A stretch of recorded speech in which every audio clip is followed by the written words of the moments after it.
Doctor Krithika Reddy ಕೊಲೆ ಪ್ರಕರಣಕ್ಕೆ ಸಂಬಂಧಪಟ್ಟ ಹಾಗೆ ಕೊನೆಗೂ ಪೊಲೀಸರ ಮುಂದೆ ತಪ್ಪೊಪ್ಪಿಕೊಂಡಿದ್ದಾನೆ ಕೃತಿಕಾ ರೆಡ್ಡಿ ಗಂಡ.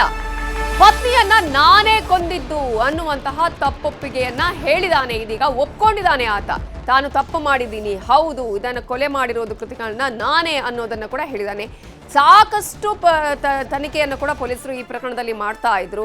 ಐ ಹ್ಯಾವ್ ಕಿಲ್ಡ್ ಕೃತಿಕಾ ಅನ್ನುವಂತಹ ಮೆಸೇಜ್ ಅನ್ನ ಈತ ಮಾಡಿದ್ದ. ಆತನ ಒಬ್ಬ ಫ್ರೆಂಡ್ಗೆ ಈತ ಈ ರೀತಿಯಾಗಿ ಮೆಸೇಜ್ ಅನ್ನ ಕಳುಹಿಸಿದ್ದ.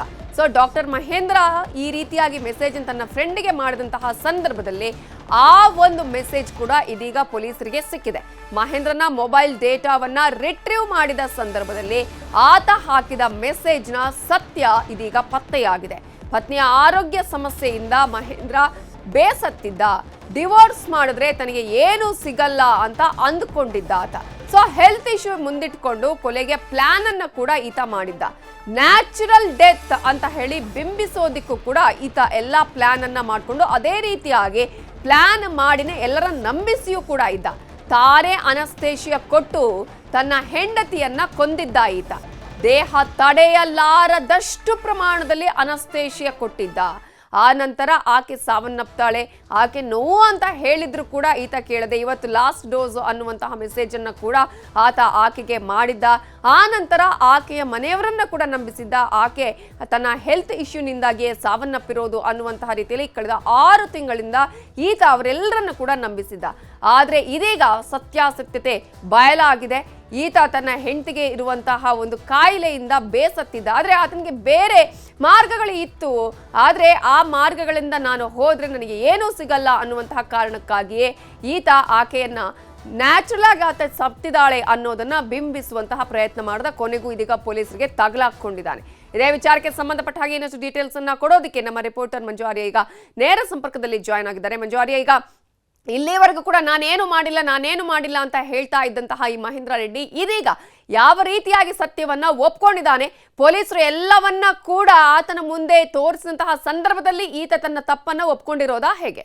ನವಿತಾ, ಮಾರತ್ತಳ್ಳಿಯಲ್ಲಿ ಡಾಕ್ಟರ್ ಕೃತಿಕಾ ಕೊಲೆ ಪ್ರಕರಣಕ್ಕೆ ಸಂಬಂಧಪಟ್ಟಂತೆ ಆತನ ಗಂಡ ಮಹೇಂದ್ರ ರೆಡ್ಡಿಯನ್ನ ಪೊಲೀಸರು ಅರೆಸ್ಟ್ ಮಾಡ್ಕೊಂಡಿದ್ರು. ಸುಮಾರು 9 ದಿನಗಳ ಕಾಲ ಕಸ್ಟಡಿಗೆ ತಗೊಂಡಿದ್ರು. ಮೊದಲ 5 ದಿನಗಳಲ್ಲಿ ಯಾವುದೇ ರೀತಿಯಂತ ಮಾಹಿತಿಯನ್ನು ಕೂಡ ಬಿಟ್ಟಿರಲಿಲ್ಲ. ನಾನು ಹೆಂಡತಿಯನ್ನ ಕೊಲೆ ಮಾಡಿಲ್ಲ ಅನ್ಕೊಂಡು ಹೇಳಿ ಬಂದಿದ್ದ. ಆದ್ರೆ ನಿನ್ನೆಯ ವಿಚಾರಣೆಯ ಸಂದರ್ಭದಲ್ಲಿ ಆತ ತನ್ನ ಹೆಂಡತಿಯನ್ನ ಕೊಲೆ ಮಾಡಿರುವಂತಹ ವಿಚಾರವನ್ನ ಬಾಯ್ಬಿಟ್ಟಿದ್ದಾನೆ.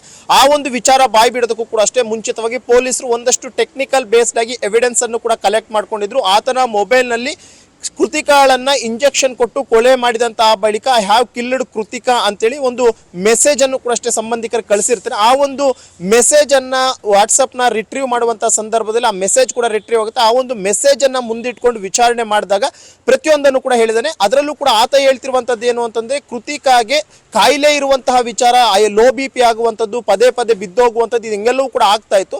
ಆದ್ರೆ ಮದುವೆಗೂ ಮುಂಚಿತವಾಗಿ ನನಗೆ ಎಲ್ಲವನ್ನ ವಿಚಾರವನ್ನ ಮುಚ್ಚಿಟ್ಟು ಮದುವೆ ಮಾಡಿದ್ರು. ಮದುವೆ ಆದಂತಹ ಬಳಿಕ ಪದೇ ಆಕೆಗೆ ಆರೋಗ್ಯದ ಮೇಲೆ ಸಮಸ್ಯೆಗಳು ಬರ್ತಾನೆ ಇತ್ತು. ಅನಾರೋಗ್ಯ ಪೀಡಿತಲಾಗ್ತಾ ಇದ್ರು. ಎಲ್ಲೋ ಹೊರಗಡೆ ಹೋಗೋಣ ಅಂತ ಒಂದು ಪ್ಲಾನ್ ಮಾಡ್ಕೊಂಡಾಗ ನನಗೆ ಹುಷಾರಿಲ್ಲ ಅಂತೇಳಿ ಆಕೆ ಮನೆಯಲ್ಲೇ ಇರ್ತಾ ಇದ್ಲು. ಇದರಿಂದ ನನಗೆ ಮಾನಸಿಕವಾಗಿ ನಾನು ನೊಂದಿದ್ದೆ ಅನ್ನುವಂಥದ್ದನ್ನು ಕೂಡ ಆತ ಹೇಳಿದ. ಜೊತೆಗೆ ಆತನಿಗೆ ಬೇರೆ ಮಾರ್ಗ ಇರಲಿಲ್ಲ. ಯಾಕಂದ್ರೆ ಪದೇ ಆರೋಗ್ಯದ ಏರುಪೇರು ಆಗ್ತಿರುವಂತ ಕಾರಣಕ್ಕೋಸ್ಕರ ಈಕೆಯನ್ನ ನಾನು ಸಾಯಿಸಲೇಬೇಕು, ಸಾಯಿಸಿದ್ರೆ ನ್ಯಾಚುರಲ್ ಡೆತ್ ಅಂತ ಹೇಳ್ಬಿಟ್ಟು ನಾನು ಕ್ರಿಯೇಟ್ ಮಾಡಬೇಕು ಅಂತಾನೆ ಈತ ಅನಸ್ತೇಶವನ್ನ ತಗೊಂಡ್ ಬರ್ತಾನೆ. 3 ದಿನಗಳ ಕಾಲ ಅನಸ್ತೇಶ ಕೊಡ್ತಾನೆ. ಇನ್ನೊಂದು ವೈದ್ಯಾಧಿಕಾರಿಗಳಿಂದಲೂ ಕೂಡ ಅಷ್ಟೇ ಎಕ್ಸ್ಪೋರ್ಟ್ಸ್ ಇಂದ ಈಗಾಗಲೇ ಮಾಹಿತಿಯನ್ನು ಸಂಗ್ರಹ ಮಾಡಿದೆ. ಅದರಲ್ಲಿ ಆಕೆಗಿರುವಂತಹ ವೇಟ್ಗೆ ಸುಮಾರು 7 ರಿಂದ 8 ml ನಷ್ಟು ಮಾತ್ರ ಅನಸ್ತೇಶವನ್ನ ಕೊಡಬೇಕಾಗಿತ್ತು. ಇದ್ರೆ ಈತ ಓವರ್ ಡೋಸ್ ಆಗಿ ಸುಮಾರು 15 ml ನಷ್ಟು ಅನಸ್ತೇಶವನ್ನ 3 ದಿನಗಳ ಕಾಲ ರೆಗ್ಯುಲರ್ ಕೊಟ್ಟಂತಹ ಪರಿಣಾಮವಾಗಿ ಆಕೆ ಕೋಮಾಗಿ ಹೋಗ್ತಾಳೆ. ಇದಾಂತ ಬಳಿಕ ಸಾವನ್ನಪ್ತಾಳೆ.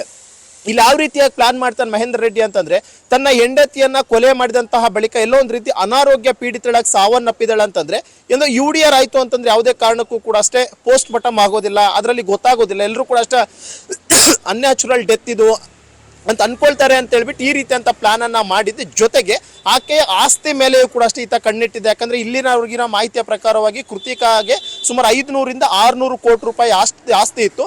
ಆ ಒಂದು ಆಸ್ತಿಯನ್ನ ಹೊಡಿಬೇಕು. ಜೊತೆಗೆ ಕುಟುಂಬದಲ್ಲಿ ಎಲ್ಲರ ಹತ್ರ ಕೂಡ ಅಷ್ಟೇ ತಾನು ಒಳ್ಳೆಯವನು ಅನ್ಸ್ಕೊಳ್ಬೇಕು, ಯಾವುದೇ ಕಾರಣಕ್ಕೂ ನಾನು ಕೆಟ್ಟವನು ಅಂತ ಅನ್ಸ್ಕೊಳ್ಬಾರ್ದು ಅನ್ನೋದೊಂದು ಕಾರಣಕ್ಕೋಸ್ಕರ ಈ ರೀತಿಯಾಗಿ ಪ್ಲಾನ್ ಮಾಡಿಕೊಂಡು ಅನಸ್ತೇಶಿಯಾನ ಓವರ್ ಡೋಸ್ ಕೊಟ್ಬಿಟ್ಟು ಸಾಯಿಸಿರುವಂಥದ್ದು ಈಗಾಗಲೇ ಒಪ್ಕೊಂಡಿರುವಂಥದ್ದು. ಸದ್ಯಕ್ಕೆ ಆರೋಪಿಯಿಂದ ಹೇಳಿಕೆಯನ್ನ ದಾಖಲು ಮಾಡ್ಕೊಂಡಿದ್ದಾರೆ. ಅದಕ್ಕೆ ಪೂರಕವಾದಂಥ ಟೆಕ್ನಿಕಲ್ ಎವಿಡೆನ್ಸಸ್ ಆಗಿರ್ಬೋದು, ಅನಸ್ತೇಶಿಯಾ ಕೊಟ್ಟಂತ ಮೆಡಿಕಲ್ ಸ್ಟೋರ್ನಿಂದ ಅಲ್ಲಿರುವಂತಹ ಸಿಬ್ಬಂದಿಯ ಸ್ಟೇಟ್ಮೆಂಟ್ ಆಗಿ ಎಲ್ಲವನ್ನೂ ಕೂಡ ಪಡ್ಕೊಂಡಿದ್ದ ಅಂತ ಬಳಿಕ ಬಹುತೇಕ ಇವತ್ತು ಮಹೇಂದ್ರ ರೆಡ್ಡಿಯನ್ನ ಪರಪ್ನ ಅಗ್ರಹಾರಕ್ಕೆ ಕಳಿಸೋದಕ್ಕೂ ಕೂಡ ಪೊಲೀಸರು ಸಿದ್ಧತೆಗಳನ್ನ ಮಾಡ್ಕೊಂಡಿರುವಂತಹದ್ದು.